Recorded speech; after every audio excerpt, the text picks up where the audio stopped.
Never gotten quite such an applause before. I've done a lot of things, but this is the first time I feel like I've done something worthwhile. Shah Rukh needs no introduction, but he is one of the most popular and acclaimed actors in India. He has done a lot of things. He's not just an actor, he's a producer. This is overwhelming, first of all. I never expect. Thank you, I love you too. Pichai means the gifted child. This Sundar Pichai, now gifted from Tamil Nadu to Google. It's a great thing. We are Tamils given gifted Sundar Pichai to Google. Not only in Tamil Nadu, in all over world, the Malaysia, Singapore, Sri Lanka, in London, Paris, New York, anywhere in the world, Tamils are now feeling it's a great joy there. Bright people, Tamils are bright, Tamils are intelligent, Tamils are clever, Tamils are human being, Tamils are human. Around the world, people are celebrating Sundar Pichai's appointment as a Google's CEO. And as a matter of fact, if you see it in Facebook and other social medias, people all walks of life, like a prime minister to president, everybody is praising his humble background. And unfortunately, from India, particularly from Tamil Nadu, some section of people talking about his caste and his background. I don't know how many of you really know his background. And where were you all when he was really sinking in his life, in early life? It's really sad how we human beings behave in our life. I'm really was appalled by some of the statements and comments on Facebook and Twitter and other social media. I'm just wondering why these people are like this, including me actually. When I got this news middle of the night and he's got appointed as a CEO, I was also elated, but instead of just congratulating him, when I put it in my Facebook, I also claimed he's a Tamil Vanakkam Google. I think that's a human nature. We try to claim if someone belongs to our community or a society, we try to project that our own man become a big, and we all wanted to say this is like our achievement. As a matter of fact, this is not our achievement. This is his achievement. Where were we all, including me? I'm asking this question because if you see Sundar Rajan Pichai's early life, when he was born and raised in Chennai until his college days, he did not even have his own room. He and his brother shared a living room, and the whole house had only 2 rooms. And that kind of humble background he came from. And today what you see, this is all just because of him. And let us see now some of his achievements in his life. You know, the entire PC industry reached about 1.7 billion people. We are truly dealing with the first computing platform which is going to touch people at scale. At a core, we want to build products for everyone. And so at a basic level, at a foundational level, both providing computing and making it accessible, which is why we are interested in Android One, we are interested in affordable Chromebooks, and to thinking about connectivity over time, which is why we are doing things like Project Loon. Project Loon is probably the most obvious example of how Google is trying to reach the next billion. It's floating giant weather balloons over remote regions of the world to provide internet access. And it's this kind of crazy stuff that I find really interesting about Google as a company. It's shown interest in AI, robotics, and even curing death. And there's also programs like ATAP, which combines hard science with incredibly short deadlines to create things like modular phones and radar-enabled wearables that are so ambitious they hardly seem believable. We do them because we believe that software is at a stage that helps solve big problems in users' lives, right? And we want to do it at scale. We want to do it for everyone. The second is our core mission statement, which is to organize users' information. And for me, a lot of that means how do you do it in the current world, in the mobile context, because that's what users are grappling with. For me, when I look at mobile, it's been one of the most amazing things we have all seen. But from a user standpoint, they're deluged with information, which is great. They get a lot of stuff done, but we think we can help do it better. So you will see us talk about how we can take Google Now and make it work better in the context of your phone. And if you're looking for information in the context of using applications, how can we do that? Pichai was born in Chennai, a city of 4 million in southern Indian state of Tamil Nadu. His mother worked as a stenographer before she had children. His father was an electrical engineer for British conglomerate GEC and managed a factory that made electrical component. The family of 4 lived in 2-room apartment, with Sundar and his younger brother sleeping in the living room. During much of his childhood, the Pichais didn't have a television or a car. For transportation, the choice was either one of the crowded, stifling city buses or the family's blue Labrador scooter. All 4 would pile on, Raghunatha, the father, driving, Sundar standing at the front, and his younger brother perched on the back of the seat with their mother.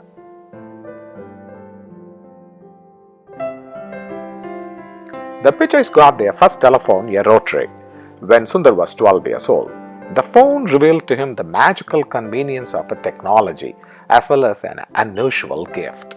He could remember every number he ever dialed. My uncle would call up and say, "Hey, I lost this phone number, but you once helped me dial it." And I would be able to tell him. Sundar Pichai says, "I wasn't so sure that was useful. It is now." Google executives marvel at Pichai's power of numerical recall. Alan, the vice president of engineering, says that during a recent meeting, Sundar produced the statistics related to the increase of voice-activated searches. "That is my area," Alan says, "and you knew number I did not know."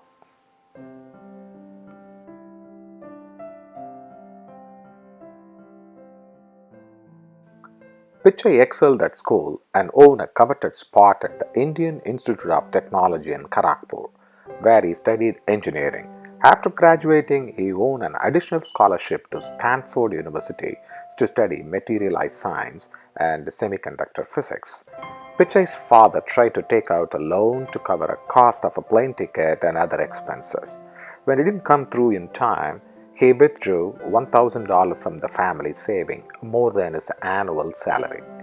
His dad and mom did what a lot of parents did at the time.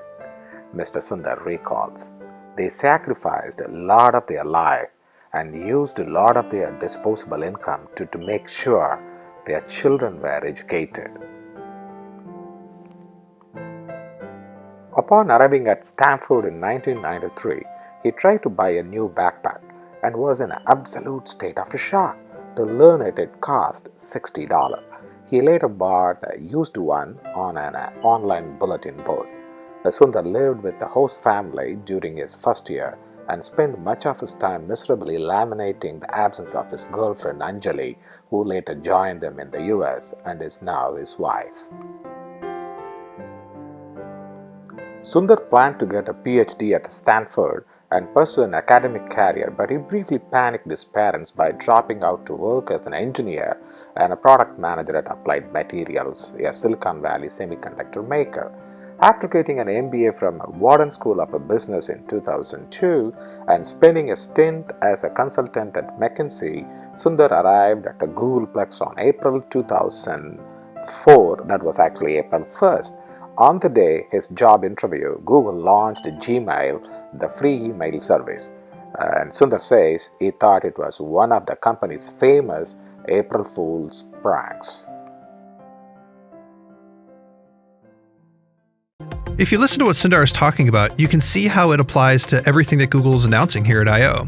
Photos is going to give you all of your photos in the cloud, and it's going to use Google's computers to help you search them.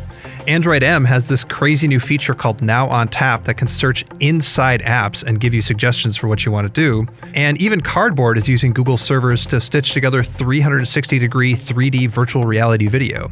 They're all examples of Google's advancements in machine learning. It gives everyone the power of Google's supercomputers right on their phone. A amount of time in cars. These are resources which are very poorly utilized. Right now as we speak, you can look outside and you can see all the cars which are parked. The cars we rented to get here is just sitting in the parking lot. That's right. not So doing they anything, get yeah. used less than 10%. So we see these problems and we see, okay, can we solve it at scale? And does computing play a part in it? Software and computer science. And while the effort may seem ambitious or crazy, we take a very disciplined approach inside, right? So those are thought through like businesses which we are building. And it's just that we are willing to take a long-term view, but we run them in a very disciplined way.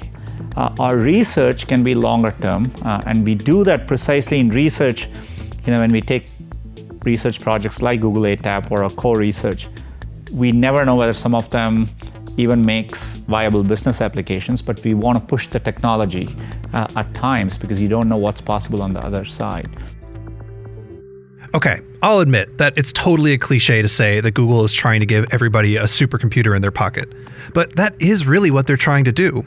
It's an egalitarian vision of the future of computing, and even if you're not a fan of all of their advertising and tracking, it's still hard not to be inspired by Sundar's vision. The thing which attracted me to Google and to internet in general is that it's a great equalizer, right? And so to me, I've always been struck by the fact that Google search worked the same as long as you had access to computer with connectivity, if you were a rural kid anywhere, or if you were a professor at Stanford or Harvard. And to me, I want Google to strive to push to do that, not just build technology for a certain segments, right? For me, it matters that we drive technology as an equalizing force, as an enabler to everyone around.